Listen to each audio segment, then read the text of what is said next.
नमस्कार साथियों। आज मैं आपके बीच में हाजिर हूँ वरदाराम सुथार पुनरव। माइंड महिमा यूट्यूब चैनल में आपका स्वागत है। मैं आज आपके बीच में हिंदी साहित्य के एक ऐसे लेखक की कहानी आपके बीच में लेकर हाजिर हुआ हूँ और जिस कहानी का शीर्षक है हेर फेर। और वो कहानी बहुत ही प्रेरणादायक और जीवन मूल्यों पर आधारित है जो हमें बहुत ही अच्छी सीख देती है। और कहा भी गया है कि वक्त बदलता है तो हालात बदल जाते हैं, ये सब देख के जज्बात बदल जाते हैं। ये तो बस वक्त का तकाजा है, कभी आप तो कभी हम बदल जाते हैं। तो ये कहानी उस समय के काफ़ी पहले प्राचीन दौर की कहानी है। एक बहुत बड़ा शहर था, उस शहर के अंदर एक धनाढ़ व्यक्ति, धनवान व्यक्ति रहा करता था जिसके पास किसी भी प्रकार की कोई कमी नहीं थी। नौकर चाकर, बंगले, खेत खलियान, सारी सुविधाओं से वो युक्त था। तो एक समय होता है कि वो अपने महल में बैठा होता है, उसका विचार होता है कि मैं आज कुछ गांव जो खेत खलियान है उनको देखने के लिए जाऊं। तो अपने नौकर चाकरों से कहता है कि हमारी जो पालकी है वो तैयार करो।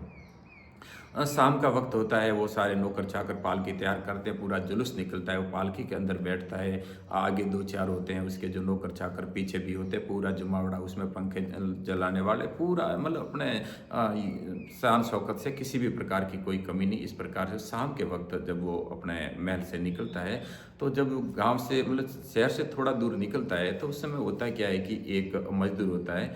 तो उस समय वो पूरे दिन खेतों में मजदूरी करके और जैसे दो पैसे होते हैं अपने जो ओढ़ने की जो कुछ अपने होते हैं उसके वो बांध के और वो आता है। तो उस समय देखता है कि वास्तव के अंदर जो रोड है उसके अंदर जो एक बहुत ही सुंदर पालकी है, उसके अंदर एक धनवान सेठ बैठा है, उसके नौकर चाकर। और उसको देख के हक्का बक्का रह जाता है कि यार ये भी कोई ज़िंदगी, एक मैं हूँ जो पूरे दिन खेतों के अंदर ऐसे ही मजदूर जो कि जैसे न खाने का ध्यान, न पीने का ध्यान, न ढंग के कपड़े हैं, और एक ये है जो बिल्कुल शानो शौकत से रह रहा है। ऐसे विचार करता हुआ तो उसके मतलब वो ऐसे शुद्ध में खो जाता है, उसको ध्यान ही नहीं रहता है और बीच रास्ते के अंदर खड़ा हो जाता है और विचार करने लगता है कि मैं भी, मेरे पास भी पैसे होंगे और मेरी भी शादी होगी, मेरी भी ऐसी डोली निकलेगी। ऐसे विचारों में वो खो जाता है। जब उसके पास में जाते हैं वो नौकर चाकर, उसको कहते हैं कि भाई सेठ साहब की एक जो धनवान व्यक्ति है उसकी जो एक पालकी आ रही है, डोली आ रही है, तो यहाँ से बीच में से हट जा। तो उस समय वो ध्यान आता है, वो कहता है कि सड़क तो सबकी है, मैं क्यों हटूँ यहाँ से।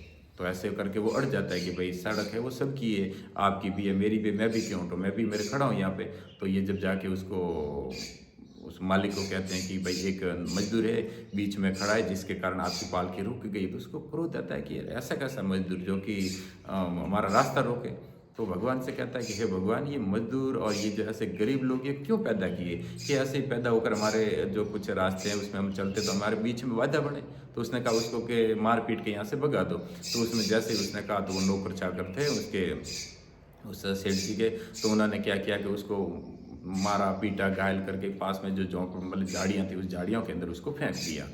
अब वो बेसुध सा होकर गिर पड़ा है। शाम का वक्त था, काफ़ी समय के बाद उसको जब होश आया तब वो विचार करता है कि यार एक तो उसकी ज़िंदगी और एक मेरी ज़िंदगी है। वो भगवान से अरदास करता है, हे भगवान, केवल हमको इसलिए पैदा किया है कि ये अमीरों के हाथों से हम मार खा के और यहाँ गिर पड़े और हमारा कोई औचित्य ही नहीं।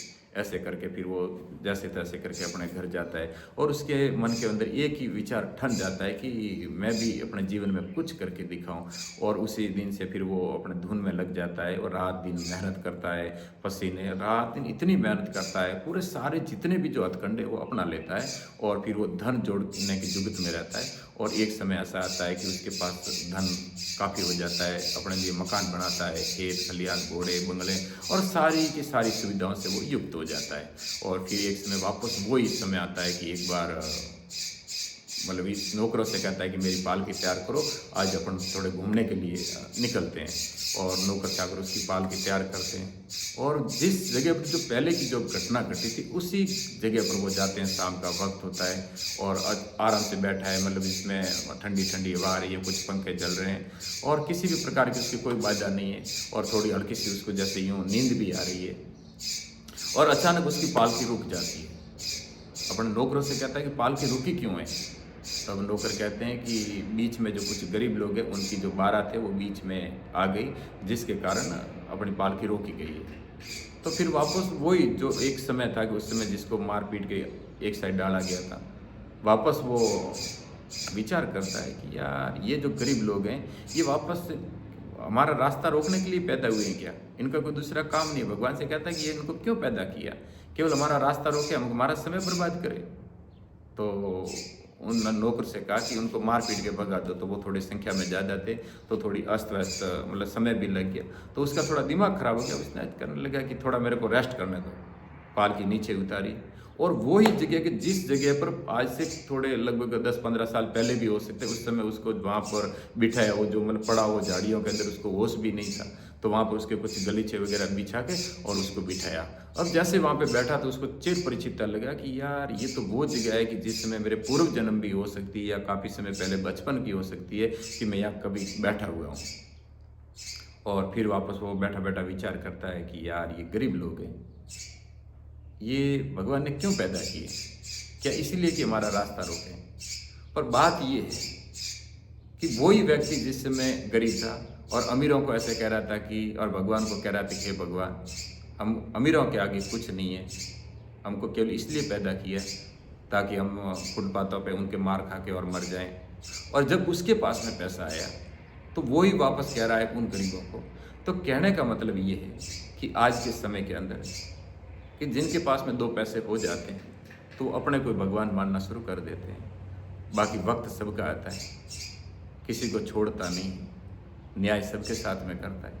तो इस कहानी से अपन को यही शिक्षा मिलती है कि जिस परिस्थितियों को अपने अपने अनुसार है, ऐसा भी नहीं है कि अपने पास अगर परिस्थिति अनुकूल हो जाए, अपने पास में धन संपदा आती हो जाए तो उसको हम बर्बाद करने लग जाएं, गरीबों पर अत्याचार करने लग जाएं और किसी का ध्यान भी नहीं रखें। तो कहने का मतलब ये है कि समय बदलता रहता है और समय के अनुसार अपन को चलना चाहिए। किसी का अपन को अनादर, अहित और बुरा नहीं करना चाहिए। अगर ये कहानी आपको अगर अच्छी लगी तो इस कहानी को आप लाइक करें, कमेंट करें और आगे शेयर करें और इसी तरह हमारे से जुड़े रहें।